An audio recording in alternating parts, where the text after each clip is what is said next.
How's everybody doing today? Welcome to my channel. Glad you're here. We're going to do a video on the 10 or 11 inch worm, depending on who you buy it from. This is a NetBait T-Mac in June bug color. We're going to talk about the application for it. We're going to talk about the colors I use specifically in Central Florida and the reasons why I use them, even in depth as far as shading and silhouette in the water. I'm also going to talk about how to rig them and when you should use them water temp wise. So hit that subscribe button, hit that like button, and let's get it.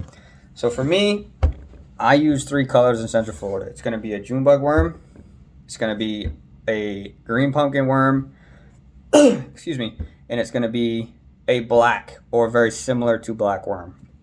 We have a lot of tannic water, which means like that darker water in Florida. There is also some clear water, so that's why I said green pumpkin. So I would typically use this on a Texas rig. You can use it on average, most people use it on a 1/2 ounce. I've gone as light as an 1/8 ounce, especially around wood structure. You can get that easy little pitch in there and not make a whole bunch of disturbance. But for me, this is a summertime 100-degree day type of bait, especially in that afternoon time where you're just not getting a lot of bites. This to me is the worm of a jig. This can get you that one big bite when nothing else is working. For some reason, this big profile will get it bit. You can also use it on a big shaky head. Big shaky heads are really good in the summertime because when it's super hot, they don't want to move, they don't want to chase. So when you're moving that 1/8 ounce or 1/2 ounce on a Texas rig, you're pulling it away from them. Whereas in a shaky head, you can wire it up or rig it however you like. Typically on a bigger worm, you want to use a bigger shaky head, obviously.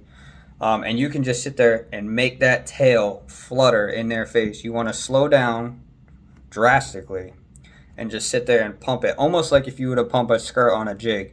You just sit there and shake that rod tip and you'll make that tail quiver and they'll come and eat it. It's also really good for weightless. A lot of people don't think of a 10-inch worm as a weightless bait. It's really good around lily pads when it's hot because it'll kind of just flow on its way down and then you just pop it almost like you would a Cinco, but that tail will follow when you pop it.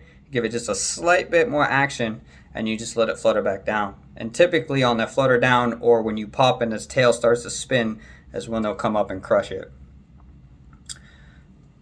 Carolina rig.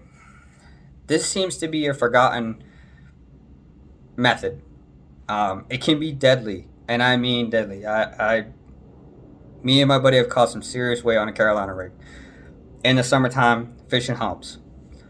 When it's that hot day, or even in the cold days, Florida we don't get a lot of cold days, but when we do, the bite is super tough. There's usually not a lot of boats on the water, but that's because the bite is tough. You need to know where to find them and how to find them, and that'll be in a separate video. But for now, if you take a Carolina rig and we use a fluorocarbon line with a monofilament leader. The reason for the monofilament leader is that'll keep that the bait suspended just a little bit, not 2 feet off the bottom, but it's going to help it stay elevated a little bit as it goes through the water column, and that can get that fish a little bit more distance to visualize and see the bait from a further distance and come and hit it. Carolina rig is really good on humps. It's good on flats. And you can cover a lot of water with it without really moving too fast. So that's where it's really beneficial. I am going to do 2 more videos. One is going to be on a speed worm, or in this case, the NetBait Big Bopper, and also on a dagger on a shaky head. But that's for another day. So thank you guys for watching. I hope you enjoy my content, and I hope if you have any questions or anything like that, please feel free to message me or leave a comment below. Hit the like and subscribe button, and thank you very much for you guys watching the video, and have a good day.